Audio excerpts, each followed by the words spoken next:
रोज शाम को पकौड़े की बहुत ही तेज खुशबू आती थी। अगर कोई भी उस खुशबू की तरफ जाता तो उसे वहाँ एक पकौड़े वाली चुड़ैल मिलती, जो उस गांव वाले को तड़पा तड़पा कर मार देती थी। इस वजह से गांव वाले डर कर अपने घर की खिड़कियां और दरवाजे बिल्कुल नहीं खोलते थे।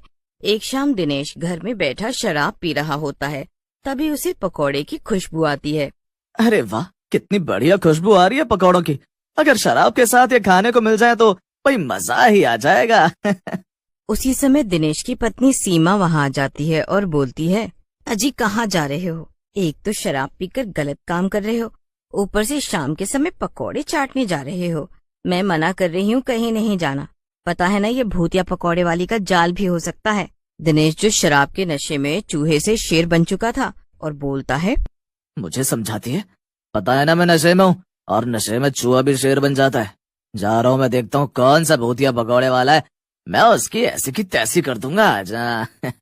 ऐसा कहकर दिनेश वहाँ से निकल जाता है और पकौड़े की खुशबू की दिशा में चलने लगता है। जैसे ही वो थोड़ी दूर जाता है, वही भूतिया पकौड़े वाली वहाँ आ जाती है और बोलती है, क्यों रे शराबी, तू बहुत बहादुर बन रहा था ना अपने घर पर। चल कर मेरी ऐसी की तैसी, मैं भी तो देखूं जरा।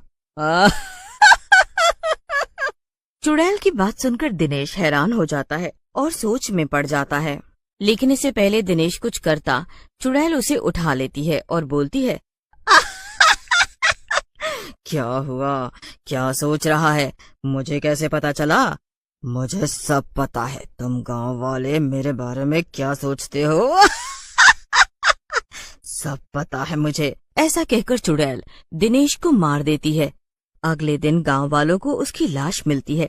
उसी समय दिनेश की पत्नी सीमा भी वहां आ जाती है और लाश को देखकर रोते हुए बोलती है, मैंने कहा था इस शराबी को मत जा, वो खूनी चुड़ैल हो सकती है, लेकिन नहीं माना इसने।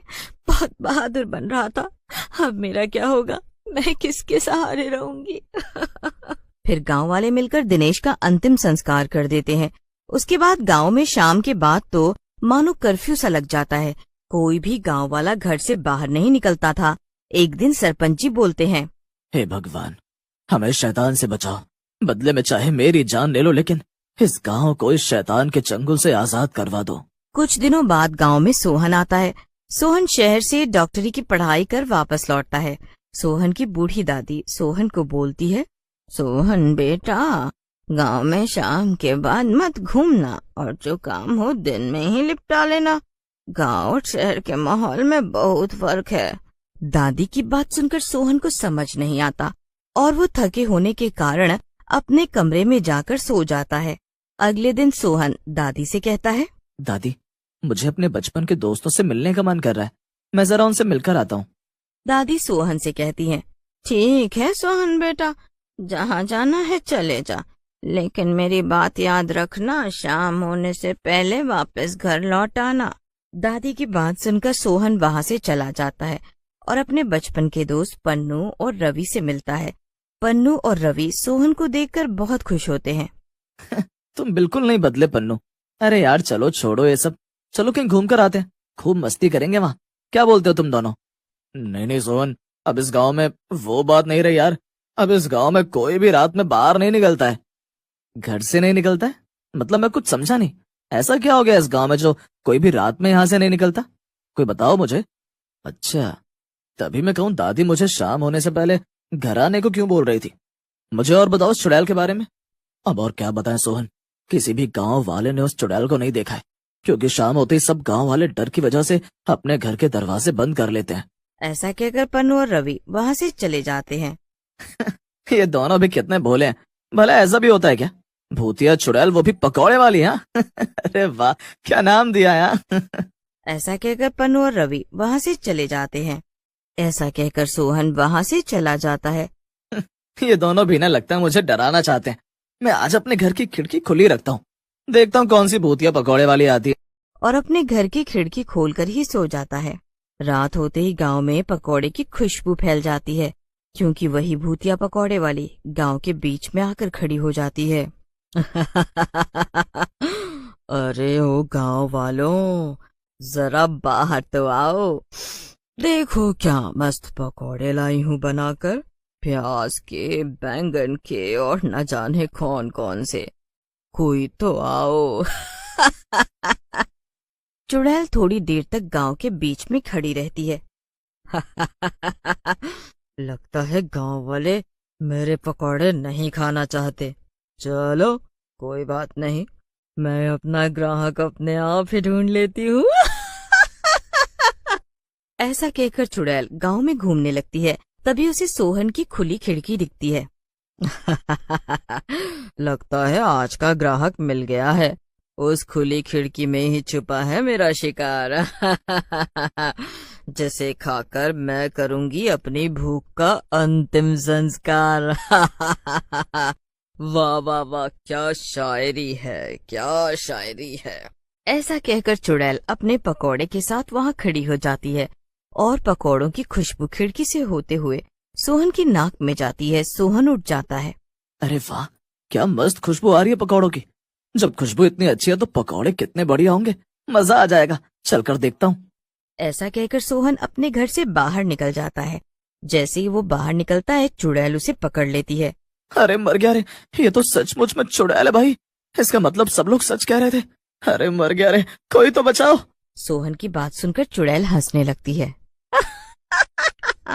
तो चूजे, तुझे क्या लगा कोई प्लास्टिक का भी चुड़ैल होती है? अरे तू कितना भी चिल्ला ले, कोई नहीं निकलेगा इस समय। ऐसा कहकर चुड़ैल सोहन को उठाकर अपनी दुकान के पास ले जाती है। क्या मोटा माल है, इसके तो क्या मस्त पकोड़े बनेंगे। आज इंसानी पकोड़ा ही खाती हूँ तलकर। लेकिन इससे पहले थोड़ा चाकू तेज कर लूं। ऐसा कहकर चुड़ैल अपने चाकू की धार को तेज करने लगती है। ये देखकर सोहन घबरा जाता है और बोलता है, देखो चुड़ैल जी, मुझे जाने दो। मुझे लगा मेरे गांव के दोस्त मजाक कर रहे होंगे, इसीलिए मैंने उनकी बात नहीं मानी। लेकिन आपको देखकर यकीन हो गया कि वो सच कह रहे थे। मुझे जाने दो, तुम जो भी बोलोगी मैं वो करूंगा। तू कुछ भी कर ले या बोल ले डार्लिंग, लेकिन आज तो मैं तुझे मार कर खाऊंगी ही। ऐसा कहकर चुड़ैल सोहन के ऊपर चाकू से वार करती है। लेकिन सोहन पीछे हट जाता है और उसके कपड़े फट जाते हैं। कपड़े फटते ही उसका ताबीज बाहर आ जाता है जो उसने पहना हुआ था। चुड़ैल ताबीज को देखकर पूछती है, ये ताबीज तुझे कहाँ से मिला? कौन है तू? ये ताबीज मुझे मेरी दादी ने बचपन में पहनाया था। मैं इसके बारे में नहीं जानता हूँ, लेकिन तुम्हें इस ताबीज के बारे में कैसे पता चला? सोहन की बात सुनकर चुड़ैल की आंखों में आंसू आ जाते हैं और वो सोहन से बोलती है, सोहन बेटा, ये ताबीज मेरा है और मैं बहुत साल पहले मरते समय ये ताबीज अपने बेटे को पहना गई थी। उसी समय सोहन की दादी सोहन को ढूंढते हुए वहां आ जाती हैं और बोलती हैं, चुड़ैल, ये तेरा ही बेटा है जिसे मैंने पाला है। आज तू अपनी भूख मिटाने के लिए इसे मारने चली थी, तुझे शर्म आनी चाहिए। दादी की बात सुनकर चुड़ैल रोने लगती है और दादी से बोलती है, सही कह रही हो दादी, मुझे इस दुनिया में रहने का हक नहीं है। न जाने मैंने कितने लोगों की जान ली है, लेकिन मुझे मेरा ये बेटा ही मुक्ति दिलवा सकता है। वो ये तावीज मेरे गले में डालकर भगवान शिव का मंत्र पढ़े तो मैं इस चुड़ैल की योनि से आजाद हो जाऊंगी। चुड़ैल की बात सुनकर सोहन रोते हुए बोलता है, माँ, आपको मैं इस योनि से मुक्ति जरूर दिलाऊंगा ताकि आप किसी और को फिर से न मारे और इस दुनिया से चली जाए। ऐसा कहकर सोहन अपना तावीज चुड़ैल के ऊपर डाल देता है और शिव भगवान का नाम लेने लगता है। चुड़ैल थोड़ी ही देर में वहां से गायब हो जाती है।